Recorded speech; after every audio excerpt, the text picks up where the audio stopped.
Domesticações. Conheci somente 3 das casas em que Dona Lourinha morou depois que se tornou minha avó. Lembro muito bem delas. Uma era um barraco de madeira na Vila Galvão, em Guarulhos, São Paulo, onde ela foi morar depois de completar 44 anos. Na parte de baixo desse barraco ficavam a sala e a cozinha, minúsculas. O quintal era terra batida, lotado de plantas e tinha uma espécie de vala no meio que eu hoje acho que servia para escoar a água da cozinha. Para chegar ao quarto, também diminuto, havia uma escada de madeira bem íngreme. A única cama era de casal, mas havia algumas cadeiras e eu recordo de dormir umas noites nessa cama com Johnny e 2 primos, todos separados por cobertores em formas de rolinhos. Fazia muito frio em São Paulo. Nessas noites com seus netos, minha avó dormia de lado, nas cadeiras estreitas e duras, enfileiradas com os assentos um ao lado do outro. Quando Dona Lourinha retornou para Natal em 1968, as paredes da sua primeira casa já eram de tijolos. Havia uma sala, um quarto, cozinha, quintal. Dispunha até de rádio e televisão, onde eu e toda a vizinhança acompanhamos o Brasil ganhar a Copa de 1970. Todos os cômodos eram cheios de objetos, muitos visíveis e mais outros intocados. Flores vivas frescas, secas, de plástico, lamparinas a óleo, infinitos paninhos de crochê, outros de algodão com bordados, alguns com fios dourados. Os bordados em geral eram de flores. Nos armários, mais tecidos para bordar, costurar, fardos de tiras de malha da fábrica Guararapes, que eram jogadas fora em um terreno baldio e catadas por crianças e adultos do bairro de Dissé Rosado para fazerem tapetes de maxi crochê, algo que agora entrou na moda. Catei muita tira de malha com a minha avó e ela fez uma quantidade infindável de tapetes. Na casa de Dona Lourinha também havia muitas caixas de fósforo usadas e cheias de recolhas, que podiam ser botões, grampos, alfinetes, restos de linha, contas coloridas. Quem sofreu carências tende a acumular. A água de beber estava na cozinha em um pote de barro, fresquinha. No fogão, sempre se cozinhava escaldado de peixe com cabeça e se assava peixe voador até ficar bem seco. Um jeito de fazer o pescado seco durar mais era guardando-o depois na farinha de mandioca. O feijão com arroz, que ela amassava no prato para mim, bem machucadinho, era o mais gostoso do mundo. Se alguém caía doente, tomava caldo da caridade feito com água, farinha de mandioca, sal e alguma gordura, manteiga de lata ou óleo, tudo cozido junto em fogo baixo. Se trazia um polvo recém-pescado, ela preparava a melhor moqueca que se poderia comer. Cuidar de uma casa e de uma família é aprendizado para uma vida inteira. É preciso ser transdisciplinar, entender e ser eficiente em gestão de pessoas e crises, alimentação, medicação, educação, lazer, compras, medidas sanitárias, finanças, vestuário, organização e método, limpeza, manutenção, transporte. Ufa! Foi assim para a Dona Lourinha, como foi para tantas mulheres no seu tempo e na sua condição social. Ainda é assim para a maioria de nós. Depois de se mudar de Laranjeiras do Abdias para Natal, onde viveu primeiramente entre 1924 e 1955, ela morou por um tempo na casa da sua irmã, depois com a vizinha Vitória e, por fim, em seu próprio lar quando se casou. Em todas essas casas, seu trabalho permaneceu doméstico e escravo, mas na residência de casada mandava ela, desde que atendesse aos desejos do marido. Sua casa nessa fase ficava na Rua do Areal, nas Rocas, com um quintal que dava para a Central do Brasil, mirando para a oficina de manutenção de trens. O bairro das Rocas é o mais antigo dos bairros da capital, depois da Cidade Alta e Ribeira, da qual foi um desmembramento. Fica na zona leste da cidade e inicialmente era habitado por alguns pescadores. Há indícios de que o nome seja uma referência ao Atol das Rocas, área de pesca do litoral potiguar. A região começou a crescer com a expansão do porto para navios de maior calado, situado na Ribeira, mais ou menos em 1897. Os empregados portuários passaram a residir também por ali e o custo de morar nas rocas era menor do que nos outros bairros do entorno. O porto gerou, com o tempo, empregos específicos da atividade portuária, mas também deu trabalho a ferreiros, carpinteiros e pedreiros.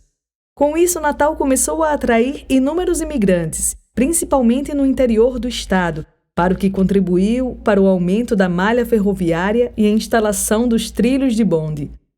Mesmo com o progresso, o bairro das Rocas era uma área habitada por gente muito pobre, que só recebia visitantes da parte rica da cidade quando aqueles queriam comprar peixes e frutos do mar ou participar da festa do Dia de Reis na Igreja Católica de Santos Reis, comemorada anualmente em 6 de janeiro. Nas primeiras décadas do século XX, Dona Lourinha e sua família eram, como todos os moradores das Rocas, chamados de canguleiros por comerem muito peixe cangulo, Balistes capriscus, miúdo e cheio de espinhas. Os moradores da cidade alta de Natal comeriam xarel, Caranx hippus, um dos peixes mais pescados no litoral nordestino e comprado aos pescadores das Rocas pela gente rica. Canguleiros e xarias eram xingamentos, mas também designavam comportamentos característicos dos estratos sociais que habitavam os dois bairros. O olfato é um dos sentidos mais treinados em exclusão, como disse George Orwell. Para os visitantes ricos, além do cheiro do mangue, as rocas fediam a peixe e a detritos que os moradores não tinham como recolher. Os xarias reagiam, segundo consta, tapando o nariz. Os canguleiros revidavam hostilizando os xarias. Na cidade alta, o cheiro, bem provavelmente, era de perfume. Escolas, clubes, agremiações, cinemas, cafés se espalhavam pelo bairro e também pela Ribeira. Quando as mulheres passaram a frequentar esses espaços nas décadas de 1920 em diante, a escritora e poeta Palmira Vanderlei era uma delas. Representante da elite abastada e letrada, ela participava ativamente da vida social e cultural da cidade, mas a pobreza dos bairros mais desassistidos a incomodava. Fez poemas sobre Petrópolis e Tirol, bairros nobres da cidade, mas também sobre os populares Alecrim e Paço da Pátria. Não esqueceu dos canguleiros. A primeira estrofe do poema Sinhá Rocas lamenta: à beira da água nasceu um dia, ninguém estranhe, linda praieira, tão desditosa nasceu sem mãe. A água salgada da maré rente encheu-lhe a boca, e ela nem pôde chorar, coitada, com a boca cheia de água salgada e ainda amarga na sua boca. A maré ditava o ritmo das atividades nas rocas, com as águas do rio Potengi subindo a cada 6 horas, fazendo tudo virar pântano e depois deixando na vazante o lixo que tinha recebido, a lama e o cheiro de maresia. Até hoje, as rocas são um monumento a céu aberto que simboliza como o Natal se desenvolveu dando as costas para o seu litoral. O mar, no início do século, era visto como lugar para práticas terapêuticas, os banhos servindo para curar gripes, entre outras enfermidades. Tornou-se balneário apenas depois da chegada dos soldados estadunidenses no período da Segunda Guerra Mundial, de 1939 a 1945. Nem isso foi suficiente para fazer o poder público investir em infraestrutura naquela região natalense ou estimular os habitantes de maior poder aquisitivo a buscar mais o lazer e os serviços da região. As Rocas só se tornariam oficialmente um bairro por ato do prefeito Silvio Pedrosa em 1947. Ainda hoje é um bairro ocupado por operários, pescadores e mosquitos, como definiu em sua época Januário Sico, chefe do Hospital da Caridade Juvino Barreto, que levava o nome do empresário que construíra a fábrica de tecidos onde Dona Lourinha trabalhou. Juvino César Paes Barreto inaugurou a Fábrica de Fiação e Tecidos Natal em 21 de junho ou julho de 1888, na Avenida Junqueira Aires, na Ribeira. Em frente, ficava a residência do proprietário, onde hoje está o Colégio Salesiano, um dos maiores e mais elitistas da capital potiguar. Junto à fábrica, o empresário construiu vila, escola e capela. A fábrica funcionou até 1925. Numa cidade com poucas possibilidades de emprego, as vagas iniciais que surgiam na fábrica eram disputadas. Dona Lourinha começou a trabalhar lá como operária comum e logo ocupou o posto de contramestre. A jornada começava muito cedo e terminava muito tarde. Ali, ela ganhou o primeiro dinheiro da sua vida, mas não foi o bastante para pagar a sua independência. Vitória não estava mais querendo hospedá-la e ela não tinha para onde ir.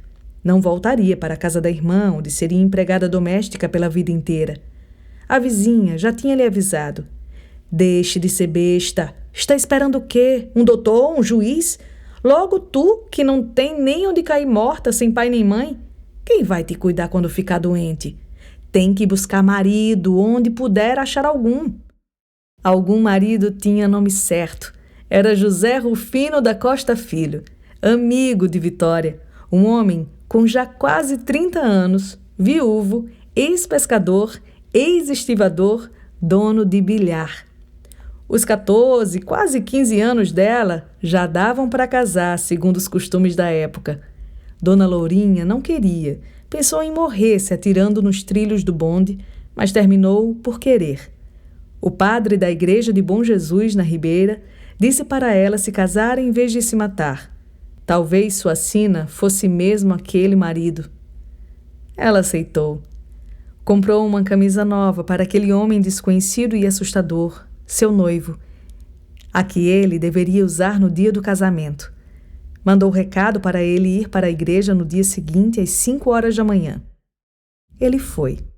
O padre conselheiro casou os dois em 1925, talvez 1926, ela usando o vestido da filha de Vitória. O casal foi morar na casa dele, que só tinha um tamborete e a rede de dormir. Até aquela data, não tinham trocado uma palavra sequer. O casamento durou mais de 30 anos e deixou as marcas no corpo e no espírito de Dona Lourinha. A segunda das duas músicas que ela cantava como recordações da infância parecia uma profecia. Borboleta esverdeada que pelos campos voava, auriverde cor do mar. Vou partir para a fronteira, combater pela bandeira, pela pátria batalhar. Vou partir para a fronteira, combater pela bandeira, pela pátria batalhar. Olha a bandeira de verde cor, é companheira de meu amor. Olha a bandeira de verde cor, é companheira de meu amor. Se algum tiro traiçoeiro, no momento derradeiro, acabar minha vida então, rasgo o peito de um soldado, trago seu nome gravado dentro do meu coração.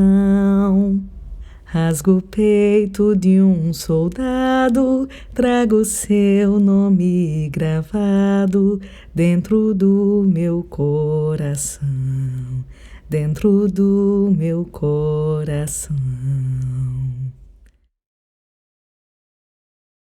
Uma estranha forma de unir juras de amor romântico, patriotismo e mutilações de guerra. Em 12 de agosto de 1944, uma convivência de mais de 10 anos se transformou em casamento entre Lourinha e José Rufino da Costa Filho, registrado no 4º ofício de notas em Natal, sob o número 2697. O tabelião era Antônio Antídio de Azevedo, que respondeu pelo cartório a partir de 1937 a 1954, portanto, desde quando o cartório foi criado e instalado no bairro da Ribeira. Em 2009, o cartório passou a funcionar no Shopping Center Cidade Jardim, no bairro de Capimacio. A certidão de casamento traz inúmeros erros, nunca percebidos pelos noivos. Eram ambos analfabetos. Segundo o documento, o noivo, José Rufino, era nascido em Canguaretama a 14 de abril de 1897 e o nome da sua mãe era Maria Ferreira da Costa. Um equívoco, pois era o mesmo nome daquela que se tornava sua esposa naquele ato. O verdadeiro nome da mãe de José Rufino era Firmina, uma indígena tapuia, mas os registros de sua existência se perderam. O pai era homônimo do noivo, José Rufino da Costa, também conhecido como Grossá, com C cedilha ou SS, e não se sabe qual a sua origem. Sabe-se um pouco mais sobre os tapuias, habitantes do interior que têm relevo na história do Rio Grande do Norte. Foram eles que protagonizaram uma das maiores sublevações indígenas do Brasil, segundo estudos de Manuel Onofre Júnior, na que ficou conhecida como Guerra dos Índios, também denominada Confederação dos Cariris ou Guerra dos Bárbaros, contra as agressões continuadas dos desbravadores portugueses e brasileiros. O levante durou de 1683 até 1700. Muitos indígenas foram mortos e presos, outros tantos foram aldeados sob a autoridade dos missionários católicos com perda quase completa de sua identidade cultural. Quando as missões se extinguiram, os indígenas foram agrupados em vilas e sua etnia se dissolveu. Tornaram-se caboclos, viraram párias. A mãe do meu avô materno era uma indígena tapuia, desenraizada e possivelmente forçada a se casar, como era frequente acontecer desde o início da colonização do Brasil. A época do nascimento do meu avô José Rufino também foi cheia de convulsões sociais por causa da Lei de Abolição da Escravatura no Brasil, datada de 13 de maio de 1888. Havia em 1872, no Rio Grande do Norte, mais de 13 mil escravizados, numa população total de 233.979 habitantes, segundo Tavares de Lira. Em 1888, Canguaretama já era legalmente livre de escravizados, assim como São José de Mipibu e Natal. Mais de 300 pessoas ainda estavam escravizadas quando foi promulgada a lei. Os descendentes dos indígenas e dos escravizados, em sua grande maioria, formam os estratos mais pobres e discriminados da sociedade potiguar. Em 1889, ano do fim da monarquia no Brasil, fundou-se no Rio Grande do Norte o Partido Republicano e o jornal A República. Esse jornal, ou qualquer outro, eram proibidos para José Rufino, que não podia ler, já que pertencia ao estrato social mais pobre. Os assuntos da res pública não deveriam ser matéria para sua interveniência. Não foi o que aconteceu. Contemporâneo dos 3 grandes movimentos políticos no Brasil, a Revolução de 1930, a Intentona Comunista de 1935 e o Estado Novo de Getúlio Vargas de 1937 a 1945. Foi com a Intentona que ele tentou exercer o seu direito a participar ativamente das decisões político-administrativas do Estado. A história oficial conta que esse levante foi uma tentativa de esforço coletivo, muito curta e mal sucedida, mas a memória guarda seu simbolismo com muita persistência. A Intentona Comunista foi uma denominação conservadora e depreciativa para o movimento armado de orientação popular e revolucionária organizado pela Aliança Nacional Libertadora, ANL, que era uma iniciativa política com várias correntes de pensamento e diferentes tendências políticas sob a liderança do Partido Comunista Brasileiro, PCB. Luiz Carlos Prestes era presidente de honra da organização e iniciou os preparativos para tomar o poder e fundar um governo popular revolucionário, democrático burguês e anti-imperialista como o preparo para a instauração de um regime socialista no Brasil.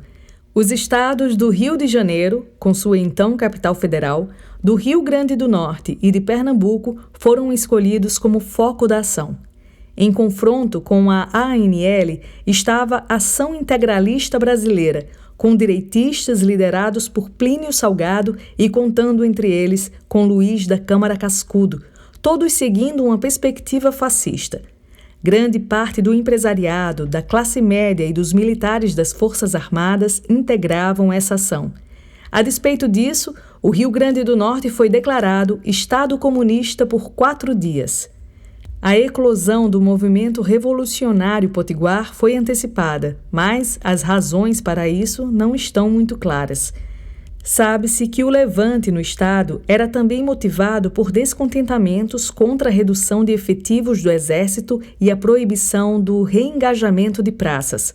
No dia 23 de novembro de 1935, em Natal, um sábado, o comandante e os oficiais já haviam deixado o quartel, que estava a cargo somente de militares de baixa patente. Sargentos, cabos e soldados, com o apoio de operários e funcionários públicos, deflagraram então o levante, tomando o quartel do 21º Batalhão de Caçadores. Após dominarem a situação, os revoltosos instalaram o Comitê Popular Revolucionário, também chamado Governo Revolucionário Popular. O contexto das disputas entre as facções do interventor Mário Câmara e os elementos tradicionais da política local, chefiados por José Augusto Bezerra de Medeiros, acirraram os ânimos e criaram as condições do levante. Os adeptos de Mário Câmara, chamados maristas, e os do ex-presidente Café Filho, denominado cafeístas, tinham ligações com a ANL, sendo que os cafeístas eram simpatizantes do Movimento Revolucionário Nacional. João Fernandes Campos Café Filho era canguleiro como Dona Lourinha e José Rufino, e com o suicídio de Vargas em 24 de agosto de 1954, assumiria a presidência do Brasil. Foi o 18º presidente brasileiro entre 24 de agosto de 1954 e 8 de novembro de 1955. Havia sido também o 13º vice-presidente do país entre 1951 e 1954, função que assumira parlamentarmente como a de presidente do Senado Federal. Mário Câmara, apesar de suas ligações com a ANL, teve sua defecção mencionada pelo próprio Prestes em documentos catalogados pela Polícia do Distrito Federal ou Polícia Política do governo Vargas, chefiada por Felinto Miller, acusado de promover prisões arbitrárias e torturar presos políticos. Quando o levante ocorreu no Rio Grande do Norte, não ficou restrito a Natal. Houve uma interiorização do movimento rumo a Mossoró e a divisa com a Paraíba. 3 colunas guerrilheiras ocuparam 17 dos 41 municípios do estado, destituindo prefeitos e nomeando simpatizantes da ANL. Foram também ocupadas São José de Mipibu, Canguaretama, Ceará-Mirim, Baixa Verde, hoje João Câmara, e Santa Cruz. As colunas seguiriam em direção a Recife, Mossoró e Caicó, mas a antecipação da deflagração em Natal permitiu ao governo federal o controle dos levantes no território potiguar e nos demais estados. Em 27 de novembro de 1935, as tropas do Exército e as polícias militares dos estados vizinhos retomaram o poder, entregando-o ao governador Rafael Fernandes Gurjão, ligado a José Augusto Bezerra de Medeiros. Iniciou-se a prisão dos revoltosos. Mais de 1.000 militares foram capturados, além dos opositores do governador, entre os quais Café Filho. Há referências a assassinatos de revoltosos de Natal e entre os que foram enviados para a casa de detenção de Recife, há relatos de que sofreram torturas cruéis. Os membros da ANL foram depois duramente perseguidos pelo governo de Getúlio Vargas, que em novembro de 1937 suspendeu a Constituição de 1934 e colocou todos os partidos políticos na ilegalidade. Instalava, assim, o Estado Novo, com o apoio de integralistas, militares e intelectuais, um regime centrado na plenitude do poder executivo. Vargas passou, em um ato, de revolucionário e constitucionalista a ditador até 1945. Mesmo antes da sua ditadura, Vargas já impunha condições muito restritivas à atuação dos sindicatos e dos movimentos populares de esquerda. No Rio Grande do Norte, a situação era agravada pela forte repressão do governador Rafael Fernandes Gurjão aos sindicatos dos salineiros e dos estivadores. Talvez o fato dele descender de uma família de exportadores de algodão, ser dono de uma firma exportadora de algodão e coproprietário de uma salina que também exportava sal, tivesse algum peso na adoção desse tipo de política. Meu avô, como era só um trabalhador, mais um entre muitos estivadores, participou anonimamente do levante. Pôde escapar à perseguição do Estado, escondendo-se por 2 anos num matagal nas cercanias da Praia de Pipa. Familiares dele, que residiam por lá, levavam-lhe comida e água. Para Dona Lourinha, o levante era um assunto proibido. Nunca falava abertamente sobre ele conosco. Sei que foram as costuras dela que a sustentaram junto com os 2 primeiros filhos, um dos quais não sobreviveu. Enquanto isso, o marido estava escondido para não ser preso ou morto pela polícia militar. Tentei por muitas vezes que ela me contasse suas vivências da época, mas foi em vão. É perigoso, dizia. Melhor ficar calada. Deve ter sido o que ela fez na casa de detenção localizada em Petrópolis, atualmente um prédio tombado pela Fundação José Augusto, onde funciona o centro de turismo, quando foi interrogada sobre as atividades do marido subversivo. Vez ou outra, ela deixava escapar algo desse segredo mantido a medo, como o fato de que o marido, por bastante tempo, ficou fugindo da repressão. Maria III da Costa, a filha mais nova de Dona Lourinha, nasceu depois desses acontecimentos. Ela conta que havia a suspeita de que a mãe tenha levado beliscões nos seios e até abortado pela pressão psicológica do interrogatório. Da parte da minha avó, só obtivemos silêncio. José Rufino foi quem sempre manifestou revolta até o fim da sua vida, dizendo que o Brasil era terra de puta manobrada por sacana.